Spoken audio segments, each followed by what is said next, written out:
Hello, and thank you for joining us on this busy Wednesday evening. I'm Kasandra Webb. Coming up, greenhouse gases at an all-time high, a lawsuit filed against Kellogg, anti-vaccine protests in New York City, and a look at your week's weather. All this and more as PS News starts right now.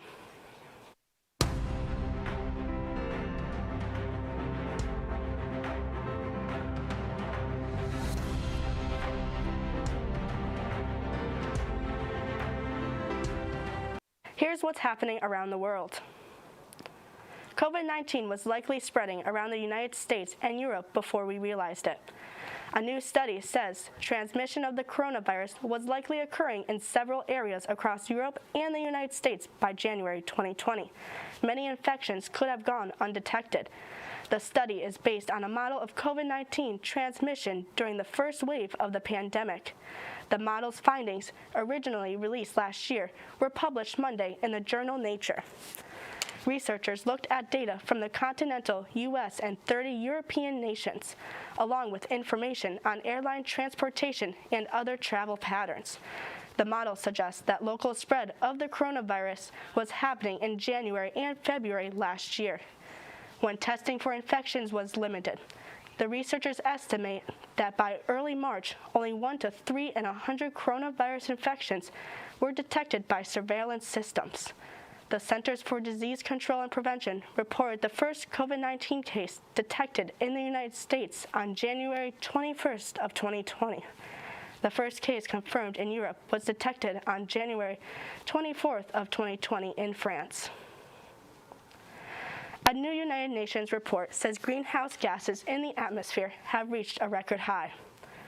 According to the World Meteorological Organization's annual greenhouse gas bulletin, the concentration of carbon dioxide was 149% higher in 2020 than before widespread industrialization. The last time CO2 levels were this high was 3 to 5 million years ago, when it was up to 3 Celsius degrees warmer and water levels were up to 20 meters higher.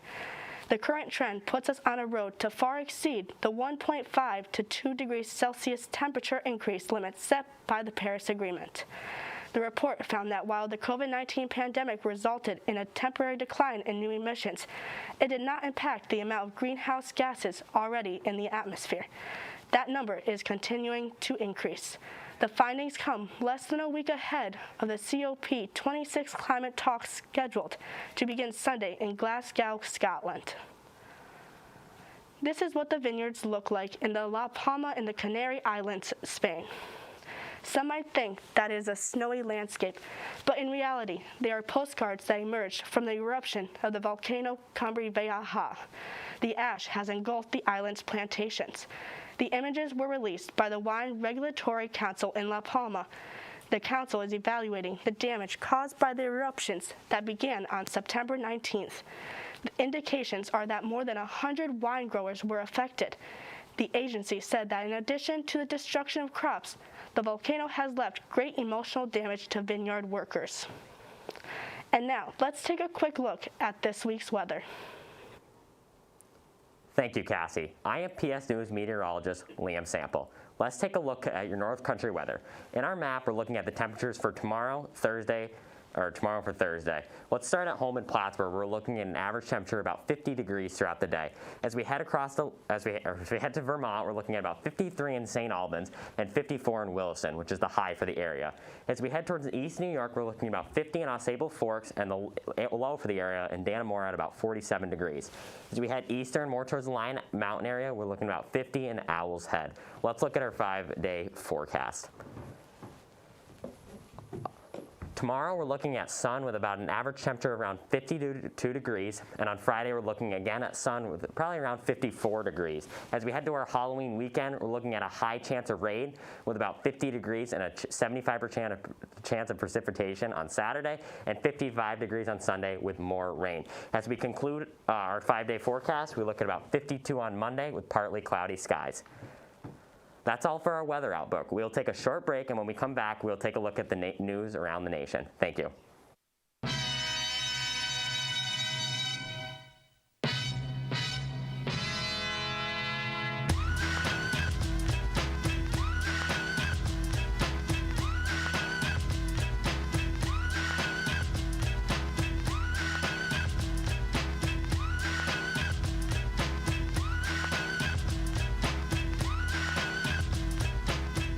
Jump on in and fly high with the Cardinals only at Memorial Hall.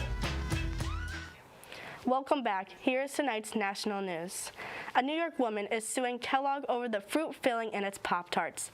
The woman filed the lawsuit against the company in New York last week. According to the lawsuit, the advertising on boxes for their strawberry Pop-Tarts are misleading because the filling uses less strawberries than expected. The complainant says the pastry contains more pears and apples than strawberries. The lawsuit calls for a jury trial and asks for over $5 million in damages. The lawyers representing this case are also representing an Illinois woman who sued Kellogg in August and who makes similar allegations. Kellogg has not commented on the lawsuits. Black gold is continuing its spectacular recovery. Oil topped $85 per barrel for the first time in intraday trading since 2014. That marks a 13% jump in oil prices this month alone, and a 120% rise since this time last year. The turnaround is remarkable for a commodity that was trading at negative prices less than 18 months ago when suppliers ran out of space to store it. A global energy crunch is similarly impacting the prices of coal and natural gas. The average price Americans are paying for a gallon of gas now stands at $3.38.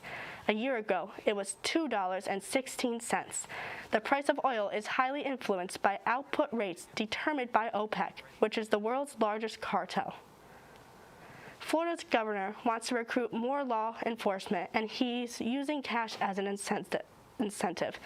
Governor Ron DeSantis plans to sign legislation during an upcoming special session that will award a $5,000 bonus to any law enforcement official who relocates to Florida. DeSantis says the move is an effort to address the needs of police and sheriff's departments in the state. DeSantis is also working to stop federal vaccine mandates for people living in Florida. He is planning to call the state legislature back to fight the Federal Occupational Safety and Health Administration's proposed new vaccine rule for large employers and emergency standard announced by President Joe Biden last month. DeSantis says the bonus offer isn't about the vaccine mandate. A Texas homeowner facing a first-degree murder charge for killing a man outside his home turned himself in on Friday. Terry Dwayne Turner was booked Friday morning and was out on bond less than 2 hours later. He's accused of felony murder in the death of 30-year-old Adel Johi, a Moroccan national who had parked in his driveway in Martindale. Turner told police Johi, who was armed, but the victim's girlfriend said she believed he was lost and had just pulled over to look up directions. The victim's family was angry that it took almost 2 weeks for Turner to be arrested over the fatal incident on October 11th. When we come back, we'll have a quick look at your sports. Stay tuned. Fitty Sports has been serving its communities, local high schools, youth commissions, clubs, and other businesses since 1984. We specialize in trophies, screen printing, sporting goods, embroidery, office apparel, uniforms, hats, t-shirts, and more. Regardless of the size of your project, you will have the full participation and dedication of our design team. No job is too big or too small, keeping you involved every step of the way so that your vision is our design. Stop into Finney Sports or call us to see what we can do for you. Welcome back to PS Sports. I'm Charlyn Garcia. This pair of Michael Jordan sneakers broke a record at an auction over the weekend. The Nike Airship sneakers were auctioned off Sunday by the Sotheby's. They say cards collector Nick Fiorella paid $1.47 million for them. The price tag set a new world record for the most money ever paid at an auction for a pair of sneakers. Jordan wore the red and white footwear in 1984 during the 5th game of his rookie season with the Chicago Bulls.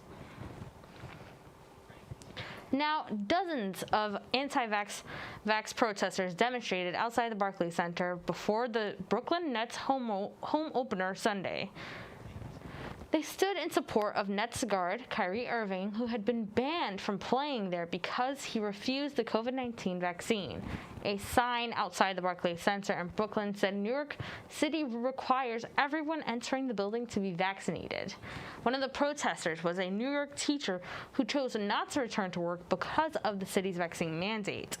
A small group of protesters even broke through the barriers and tried to barge into the arena about an hour before tip-off. It's not clear if the protests affected attendance, but there were many empty seats in the arena for the game, which the Nets lost to Charlotte. The 7-time Formula One world champion Lewis Hamilton is leading up to the United States Grand Prix in Austin. Hamilton reflects on his love of America, his rivalry with Max Verstappen, and on champion causes close to his heart. Coy Wire has the story. I love coming out here. Being in the States, I spend as much time as I can in the States. Just think the country is awesome. And the people particularly are really beautiful and positive. Every time we come here, we have the best crowd. Americans are very, they're the greatest sporting fans, really. They're just so crazy into sports. Once they've got the hook and they're into something, they're, the energy that they bring is spectacular. So that's something I really have missed. So it's good to be back and be back in the middle of it. Max Verstappen is rolling right now. Yeah. What's the biggest challenge for you finishing ahead of him this season? Well, it's a whole team of us, right? There's a lot of people in my team. It's keeping everyone on their toes, minimizing mistakes. We need to finish all the remaining races naturally and scoring maximum points. I think for us is just making sure, one, we've got to continue to enjoy the journey, not apply too much pressure to ourselves because we've been here many, many times before, but not let that desire and that yearn for success overpower everything and put added pressure on us that we don't really need. But it's all about preparation and now back in training, pushing harder than ever, getting the weight, trimming down, getting the weight just right for the race and making sure that we kill it this weekend. You don't have much to lose, so that's sacrifice and discipline and dedication. As a former wrestler who had to cut to make weight, I respect that grind. Yeah, the weight thing is kind of crazy, and people don't realize that weight's so important for us. Like 2.2 pounds is worth 0.03 seconds. Wow. So over a race, that's like 2 seconds, I think. Right. So that can be a big distance. Incredible to think about. So yeah. When you think about your journey, what does that represent to you? My dream was always to get to Formula One, to do something like Ayrton Senna. He had 3 world titles. And then to see myself match him at one point and then go beyond that. To think that I'm here today where most people don't even get 1 championship and to have 7 is very, very crazy still. But every year when I come back, it's like a reset. Like I'm not champion, I have no titles. I'm going for the first. That's kind of my mentality. You were always the smallest one growing up. Lewis Hamilton says he will continue to champion change on and off the track for the causes he holds near and dear. That's all for tonight's sports. Let's throw it back to the desk with Cassie. It looks like that's all the time we have for tonight. Be sure to check out the Plattsburgh State TV YouTube to watch all of our programming, including this broadcast. You can catch the first 2 episodes of Flash the Past, produced by Haley Olson, tonight at 7:30 on our YouTube page. Now, whether you're watching from home or on the go, you can find PS News on social media at PS Newsroom and all our shows from PS TV at Plattsburgh State TV. Have a good night, Plattsburgh.